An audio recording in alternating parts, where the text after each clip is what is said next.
Bonjour, on va essayer donc de continuer le cours qu'on a fait la dernière fois au sujet de Shnai Miqra et Hatargum.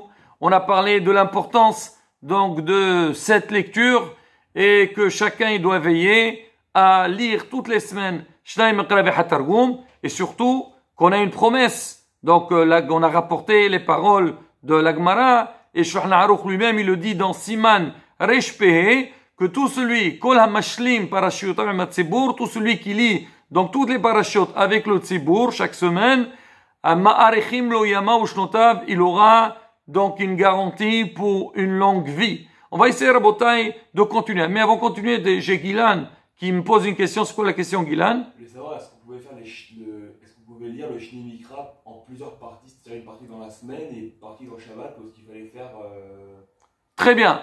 Alors, regardez Rabotai, on avait expliqué le dernier cours, on a parlé par rapport comment on lit. On a dit que le Harizal, il disait qu'il faut lire ça le vendredi matin, après la tfila, avec son talit et tfilin. C'est ce qu'ils font. Il y a beaucoup de gens qui faisaient comme ça. Moi, je rappelle à l'Eshiva, à Ksirahami, on faisait comme ça. Après la tfila, on restait avec talit et tfilin, on faisait Shnei Miqra et Hatargum. Aujourd'hui, il y a beaucoup qui essaient de faire ça. Bon, c'est pas donné à tout le monde. Alors maintenant, ça, on a dit, c'est le top. Maintenant, Gilan demande, il dit, à la vérité, lire tout le vendredi, c'est pas évident. Est-ce qu'on a la possibilité de découper la paracha? Donc, chaque jour, je lis une partie. Alors, sachez, Rabotai, que ça, c'est l'avis du Gaon Mevilna. Et si vous prenez le Hokl Israël, alors le Hokl Israël, il y a dedans la paracha, mais aussi, il y a des lectures que chacun, il y a beaucoup qui ont c'est bien, même, celui qui essaie de lire tous les jours le Hokl Israël, surtout, s'il arrive un petit peu à comprendre, Rabotai, c'est une richesse exceptionnelle. On fait le tour de tout. Alors, au début, on lit la paracha, après on lit le Navi, après on lit le Ktubim, après il y a des Mishnayot, il y a un passage de Gemara, il y a un passage du Zohar, il y a un passage du Rambam, il y a un passage du Moussar. Rabotai, c'est une richesse exceptionnelle. Et avec ça, l'homme, il peut faire ce qu'on a dit, l'Ikhwa etim la Torah. Alors là-bas, il découpe. Alors en fait, il dit, la semaine, chaque jour, il y a des passages à faire. Il y a une lecture qui se fait le jeudi soir. Et après, il y a la lecture du vendredi. Selon le Gaon Mevilna, on a la possibilité de commencer depuis dimanche. Parce qu'on sait très bien que donc, ce qu'on voit tous les Shabbatot dans les synagogues, Minha, on commence à lire le passage de la semaine d'après.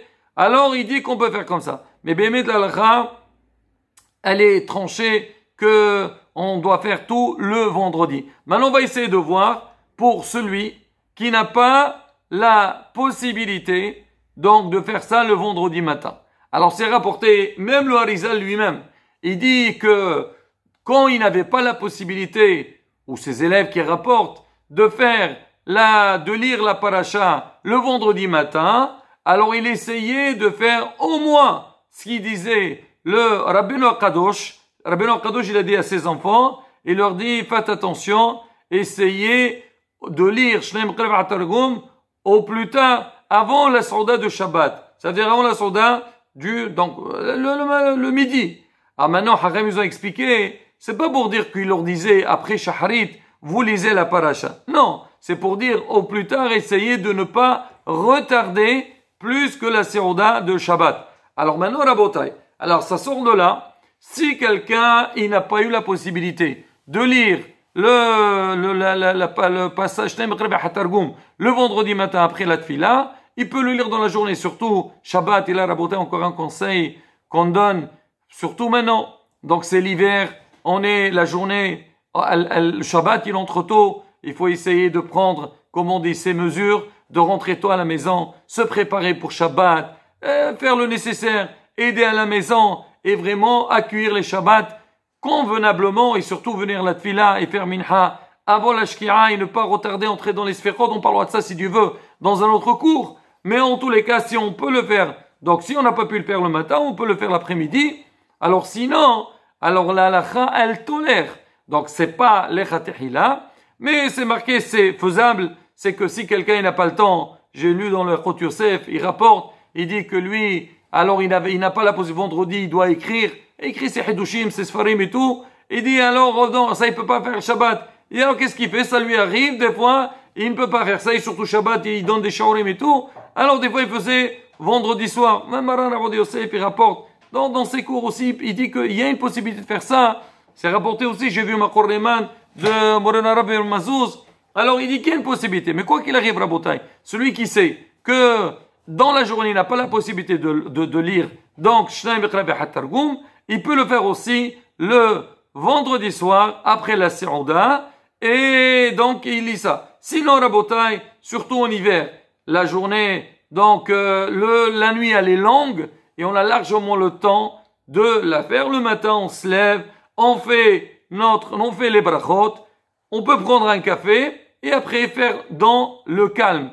Et après qu'on a lu, on le fait avant la tefila de Shaharit. Si quelqu'un n'a pas pu le faire après la tefila, avant la tefila de Shaharit, il n'a pas pu le faire le matin, alors comme on a dit, alors si jamais il finit tôt la prière, il veut le faire avant, quand il rentre à la maison, il arrive à l'heure de la Séouda, il dérange personne, il n'y a pas de souci, il le fait après la tefila de Shaharit et Moussaf. Sinon, on peut aussi faire l'après-midi. Moi, je sais qu'en Tunisie, il y a beaucoup de gens qui font la Shnai Mikra Behat Targum Shabbat après-midi. Mais Rabotai, j'ai vu dans les Sfarim, alors c'est a priori, c'est pas le top de laisser ça Shabbat après-midi, mais en général les gens ils le font parce que c'est le seul moment qu'ils ont. Ah, ils disent au lieu que l'après-midi, ils vont dormir ou ils vont aller, je sais pas, faire des choses alors qu'ils sont pas les chvot Shabbat, et ils font Shnai Mikra Behat Targum.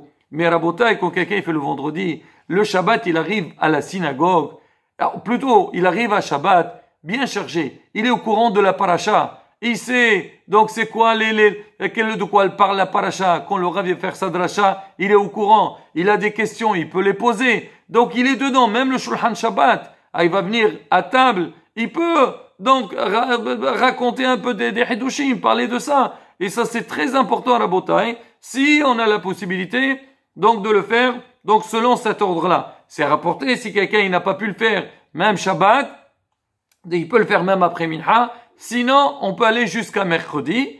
Maintenant, si tu n'as pas pu le faire, on te dit tu as jusqu'à Oshana Rabba. Parce que Wizot Aberacha, on l'a lu le jour de Shemini Aser, Simchat Torah. Donc, comme ici, on a dit vendredi, on le fait un jour avant. Mais quoi qu'il arrive, donc il faut essayer de faire ça. Donc, comme on a dit, le vendredi, le plus tôt possible. Alors maintenant, il faut faire très attention. Alors, surtout en hiver, que le Netzahama, il est tard. Alors, c'est rapporté, les élèves de Arizal, ils disent que faire attention, il y a des gens, ils te disent, bon, moi, on va prier tard, on veut le faire avant la tefila de Shaharit. Maintenant, si avant la tefila de Shaharit, c'est pas encore le lever du jour, c'est assourd. On n'a pas le droit de faire ça la nuit. Shabbat, on a dit, c'est exceptionnel. Alors, mais sinon, donc, si jamais, moi, je prie un peu tard, et pour faire ma tefila de Shaharit, c'est déjà le lever du jour, je peux le faire avant la tefila du jour, surtout avant la tefila de Shaharit, je mets mon talit de tefila, je peux le faire.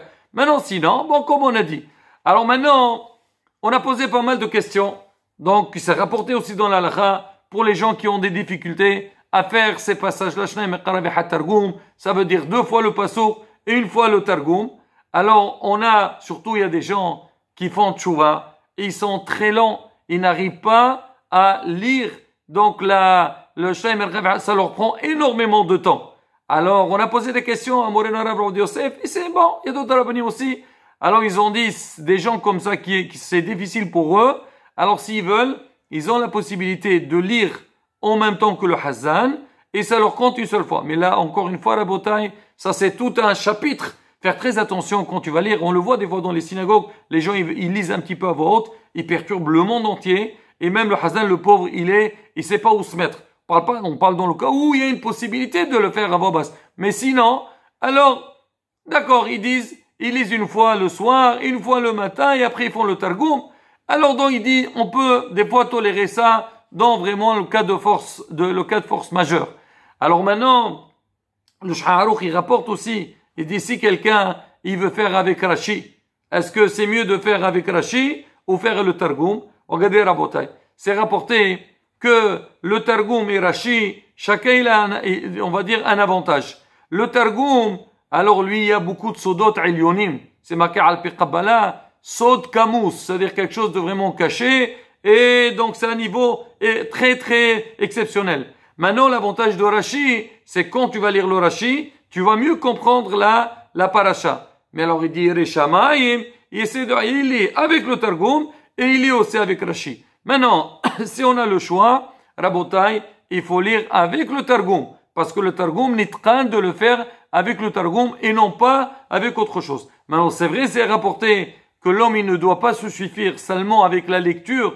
Donc, je dis Targum parce que souvent, avec le Targum, on comprend pas grand chose. Mais c'est vrai que le Targum, beaucoup de fois, il explique des choses qu'on ne les voit pas dans Rashi. Moi, je me rappelle avant qu'on traduisait la paracha, on la traduisait en arabe. Alors, des fois, on faisait la traduction par rapport au Targum. Parce que le Targum, il rajoute des choses. Alors maintenant, malgré tout, c'est bien que la personne, elle essaye donc de lire un peu de Mefarshim sur la paracha pour avoir une idée générale par rapport à ça. Maintenant, est-ce que les femmes, elles sont obligées de lire le Shem Qara Targum ou pas? La halakha dit qu'elles sont pas obligées. On a dit la femme, elle est Torah, mais Talmud Torah. Mais si une femme, elle veut faire quand même Shem Qara Targum, c'est rapporté qu'elle doit faire attention de dire je le fais Beli Neder. C'est-à-dire, dit je prends pas un vœu sur moi. Parce que si jamais elle va commencer à le faire, donc ça devient comme une obligation, comme on a vu au sujet du chauffard et pas mal de choses. Donc elle est Beli Neder, elle le fait comme elle peut. Maintenant c'est elle lit seulement la paracha, c'est déjà pas mal. Si elle veut, elle peut faire. Moi avec Rashi ou avec un Mefaresh. C'est rapporté aussi dans la halakha,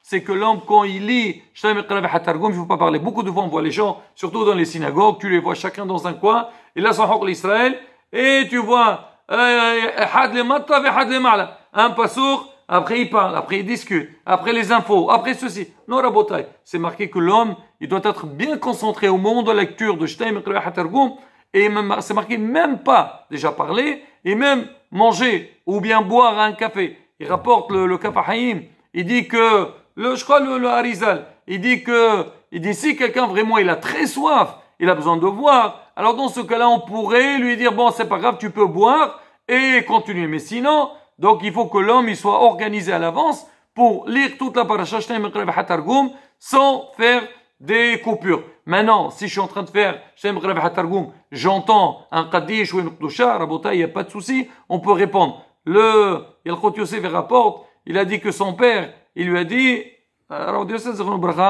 et cette semaine c'est ça, il ou là.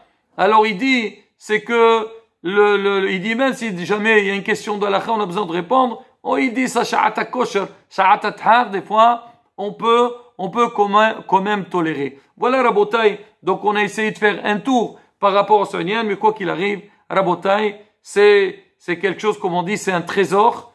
Alors, il faut exploiter ce temps-là, prendre de son temps. Et même, Rabotai, celui qui, à Shabbat, il va faire Shem Qara Targum, il verra que son Shabbat, il est complètement différent. Parce que tu te prépares, comme on a dit. Oui, l'homme il doit se préparer. C'est vrai, on se prépare sur le côté matériel pour les siroudot, tout ce qu'on a besoin. Mais derrière ça aussi, lire Shem Qara Targum, Rabotai, ça apporte énormément, comme on dit, de simha et de bonheur. Et qu'on puisse donc accomplir ces mitzvot convenablement. Amen.